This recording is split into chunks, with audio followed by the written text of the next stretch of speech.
अस्सलाम वालेकुम, मैं हूं शाकिर अब्बासी और इस वक्त मैं मौजूद हूं सुप्रीम कोर्ट की बिल्डिंग के अंदर। मेरे अकब में शारा दस्तूर है और उसके पीछे आइनी कोर्ट है और ये वो कोर्ट है जिसके को इख्तियारात मिल रहे हैं और सुप्रीम कोर्ट से इख्तियारात ट्रांसफ़र हो रहे हैं आइनी कोर्ट की तरफ। इसके अलावा आज 27वीं आइनी तरमीम जो है वो सेनेट में पेश कर दी गई है। उसके क्या खदोखाल हैं, किसके इख्तियारात बढ़ा दिए गए हैं, किसको जो है मुस्तस्ना करार दे दिया गया है, किसके इख्तियारात कम किए गए हैं, किसकी पगड़ी जो है वो मजबूत की गई है और किसकी पगड़ी जो है बिल्कुल उछाली गई है और उतार दी गई है।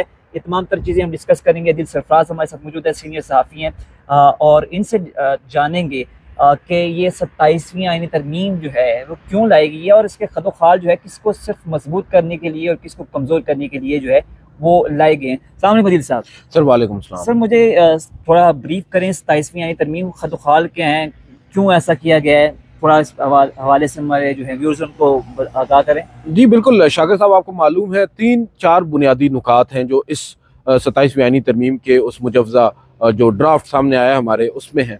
एक तो ये है कि आइन के आर्टिकल 243 के अंदर एक बड़ी तब्दीली की गई है। एक नया ओहदा CDF का तश्कील दिया गया है।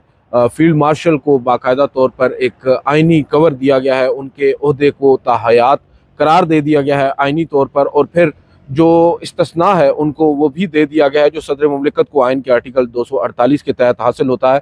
और इनको इस्तिस्ना सदर मुमलिकत को तो 5 साल के लिए मिलता है, इनका क्योंकि ओहदा अब ताहयात हो चुका है तो इन्हें वो इस्तिस्ना भी ताहयात हासिल होगा। और फिर एक और नई अथॉरिटी भी कायम की जा रही है जो ओवरसी करेगी बेसिकली तीनों फोर्सेस को। उसके भी जो कमांडेंट होंगे उनको जो फील्ड मार्शल हैं वो अपॉइंट करेंगे। और इसके अलावा जो तरमीम हुई है वो वफाकी आइनी अदालत के क़याम से मुताल्लिक है। एक आर्टिकल है आइन का 184 जिसको मुकम्मल तौर पर ख़त्म कर दिया गया है। अब वो इख्तियारात जो आइन के आर्टिकल 184 के तहत इस्तेमाल करती थी हमारी सुप्रीम कोर्ट ऑफ पाकिस्तान, वो तमाम तर इख्तियारात मुंतकिल हो गए हैं आइनी अदालत को।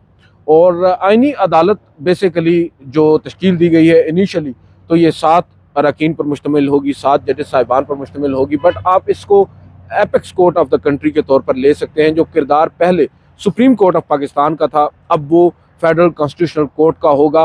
और एक और चीज़ बड़ी इंपॉर्टेंट है कि सुप्रीम कोर्ट ऑफ पाकिस्तान का वजूद अपनी जगह पर बरकरार है। सुप्रीम कोर्ट ऑफ पाकिस्तान में जजेस की तादाद भी वैसे ही रहेगी जैसे पहले थी। कुछ जजेस साहिबान ऑब्वियसली जो फेडरल कॉन्स्टिट्यूशनल कोर्ट को जाएंगे वो तो जाएंगे, दीगर जजेस साहिबान यहीं पर इसी तनख्वाह पर काम करेंगे। बस फ़र्क ये है कि इख्तियारात उनसे ले लिए गए हैं। बहुत से ऐसे केसेस थे जो आइन की तशरीह से मुताल्लिक थे, बुनियादी इंसानी हकूक़ की फराहमी से मुताल्लिक थे, वो केसेस अब वफाकी आइनी अदालत में जाएंगे। और ये बैठ कर जो अपीलें आएंगी मातहत अदलिया से यानी हाई कोर्ट से सुप्रीम कोर्ट तक आएंगी। मुख्तलिफ जो केसेस होते हैं, इंडिविजुअल नोयत के केसेस होते हैं, कब्ज़ों के केसेस होते हैं, ज़मानतों के केसेस होते हैं, वो यहाँ पर सुप्रीम कोर्ट ऑफ पाकिस्तान उनके लिए एक एपलेट कोर्ट के तौर पर काम करेगी। जब तक जहाँ तक ताल्लुक़ है आइनी की तशरीह का, बुनियादी इंसानी हकूक़ का, एडवाइजरी जुरिस्डिक्शन का, जो आपको मालूम है सदर मुमलिकत भेजते हैं कोई राय लेने के लिए, या फिर सूबों के अंदर या हुकूमतों के अंदर जो एक तजाद आ जाए या उनके दरमियान को कॉन्फ्लिक्ट आ जाए, उसको दूर करने के लिए भी वो फोरम होगा आइनी अदालत का। अब आइनी अदालत के जो सरबराह होंगे इस वक्त तो इतलात के मुताबिक मोस्ट प्रॉबली जो मौजूदा आइनी बेंच सुप्रीम कोर्ट में 26वीं आइनी तरमीम के नतीजे में कायम था उसके ही सीनियर मोस्ट जज यानी जस्टिस अमीनुद्दीन खान होंगे। लेट्स से फॉर नाउ के अगर वही होते हैं तो फिर मोस्ट प्रॉबली उनके साथ जो दीगर 5 या 6 जजेस साहिबान आइनी बेंच के अंदर मौजूद थे वो भी यहाँ पर आ जाएंगे और आइनी बेंच का वजूद ख़त्म हो जाएगा सुप्रीम कोर्ट के अंदर से। आइनी अदालत जो बन जाएगी, जी हाँ, आइनी अदालत में वो कन्वर्ट हो जाएगी। उनको बाकायदा तौर पर सामने जो फेडरल शरीयत कोर्ट की बिल्डिंग थी उसमें फेडरल कॉन्स्टिट्यूशनल कोर्ट बना दी जाएगी। और फेडरल शरीयत कोर्ट को जैसा कि हमने गुज़िश्ता रोज़ बताया था कि इस्लामाबाद हाई कोर्ट मुंतकिल किया जा सकता है, या फिर ये भी हो सकता है कि जहाँ पर पहले G10 में इस्लामाबाद हाई कोर्ट थी वहाँ पर उस फेडरल शरीयत कोर्ट को या इस्लामाबाद हाई कोर्ट को उस जगह मुंतकिल किया जाए। लेकिन बुनियादी तौर पर शारा दस्तूर के एक जानिब होगी सुप्रीम कोर्ट ऑफ पाकिस्तान की ये इमारत और सामने इसके होगी फेडरल कॉन्स्टिट्यूशनल कोर्ट। इवेंचुअली कहा जा रहा है क्योंकि फेडरल कॉन्स्टिट्यूशनल कोर्ट ही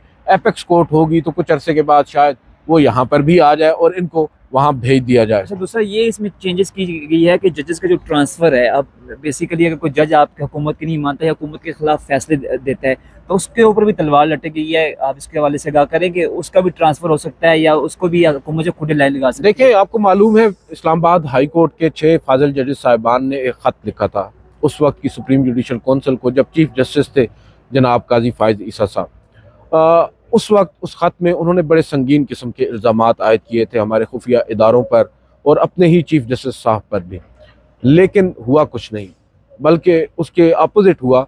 अदलिया ने एक स्टैंड लेने की बजाय, एक फायरवॉल अपने इदारे के गिर्द बनाने के बजाय और उन जजेस साहिबान को ही अंडर द बस फेंक दिया। और अब उन जजेस साहिबान को फिक्स करने के लिए बताया जा रहा है, या एक तासुर आम ये है कि शायद ये फ़ैसला उसी लिए किया गया है ताकि वो जजेस साहिबान जो एक सरदर्द बन गए हैं रियासत के लिए, या इख्तिलाफ करते हैं, जो इख्तिलाफ करते हैं या जो मुद्दा है उससे हट जाते हैं, उनको फिक्स किया जाए। और जो मुश्किल वक्त या मुश्किल में डालते हैं हुकूमत को, उन्हें अब जजेस साहिबान को ये उनको इख्तियार हुकूमत के पास आ गया है कि वो अपनी मर्जी से उन जजेस साहिबान को किसी दूसरे सूबे में भेज सकें और फिर दूसरे सूबे से, आपको मालूम है, दूर दराज भी नहीं कर सकते। ना करेंगे तो सर आपको घर जाना पड़ेगा। मतलब आप लोगों के पास ऑप्शन भी खत्म हो देखिए, ये ना सिर्फ इस्लामाबाद हाई कोर्ट के उन जजेस साहिबान को एक मैसेज है, बल्कि सुप्रीम कोर्ट के भी उन 5-6 जजेस साहिबान के लिए ये पैगाम है जो बड़ी आइन की पासदारी की बात भी करते हैं, जमहूरी असूलों की भी बात करते हैं। उन्हें भी बता दिया गया है कि अगर आपको फेडरल कॉन्स्टिट्यूशनल कोर्ट के लिए बुलाया जाता है तो आपको आना पड़ेगा, अगर आप नहीं आएंगे तो आप घर को जाएंगे। तो बेसिकली तो ये चीज़ें हैं। अब देखें, इन पर इम्प्लीमेंटेशन जब होगी चीज़ें बहुत सारी मज़ीद क्लियर होंगी, लेकिन इस वक्त तो ऐसा ही लग रहा है कि मुल्क के अंदर मौजूद जो अदलिया या आज़ाद अदलिया का एक तासुर था वो तो मुकम्मल तौर पर ख़त्म हो चुका है। जो कसर 26वीं आईनी तरमीम के अंदर भी बाकी रह गई थी, अब उसको भी पूरा करने का ठान लिया है इस रियासत ने, हुकूमत ने। और जो 27वीं आईनी तरमीम है उसके अंदर हमने उसका अमली तौर पर अब नमूना भी देख लिया है। तो ये बेसिक पॉइंट्स हैं इस 27वीं आईनी तरमीम के, जो अब जो आदाफ बेसिकली वो हासिल करना चाह रहे हैं और उसमें वो आलमोस्ट कामयाब भी हो चुके हैं। 2/3 अक्सरियत ऑलरेडी उनके पास है और इसी वजह से आप देख सकते हैं अब की बार वो रात के अंधेरे में तरमीम लाने की भी उन्हें ज़रूरत पेश नहीं आई। आज दिन के उजाले में वफाकी काबीना ने मंजूरी दी, सेनेट में पेश कर दिया गया बिल, और उसके बाद फिर आज का जो मुश्तरका कमेटी है पार्लियामेंट की, उसमें उसके ऊपर काफ़ी बहस व मुबाहिसा भी हुआ और अब वो बहस व मुबाहिसा कल दोबारा होगा इसी इमारत में पार्लिमान की जो हमारे साथ मौजूद है इस वक्त। और उसके बाद फिर मंडे ट्यूसडे को मोस्ट प्रोबेबली जो दोनों हाउसेज हैं उनसे इसकी मंजूरी भी ले ली जाएगी और फिर नेक्स्ट वीक में आप समझ सकते हैं बहुत कुछ तब्दील हो जाएगा। मतलब हम बेसिकली ये कह सकते हैं कि जो गर्दन उठाएगा कुचला जाएगा, इसका एक मुद्दा यही है। बिल्कुल ऐसे ही। तो नाज़रीन, ये पार्लियामेंट थी, अब इसके इख्तियारात जो हैं वैसे ही काम नहीं है इसकी। पहले ये था कि सुप्रीम कोर्ट थोड़ा इसको कवर दे देती थी, कुछ ऐसे मामला होते कि सुप्रीम कोर्ट की तरफ आते थे, जैसे वो इमरान खान का वाक़या था, वो जब असम्बली उन्होंने कासिम सूरी ने अदम इत्मीनाद में कहा था कि ये हम एक्सेप्ट नहीं करते, तो यहाँ पे आई तो अदलिया ने इंसाफ दिया, वहाँ पे इसको वो चीज़ें की, अदम इत्मीनाद हुई, थोड़ा बहुत शील्ड होती थी, अब वो शील्ड भी ख़त्म हो गई है, पार्लियामेंट बेवकूफ़ हो गया, सुप्रीम कोर्ट के पास इख्तियार चले गए।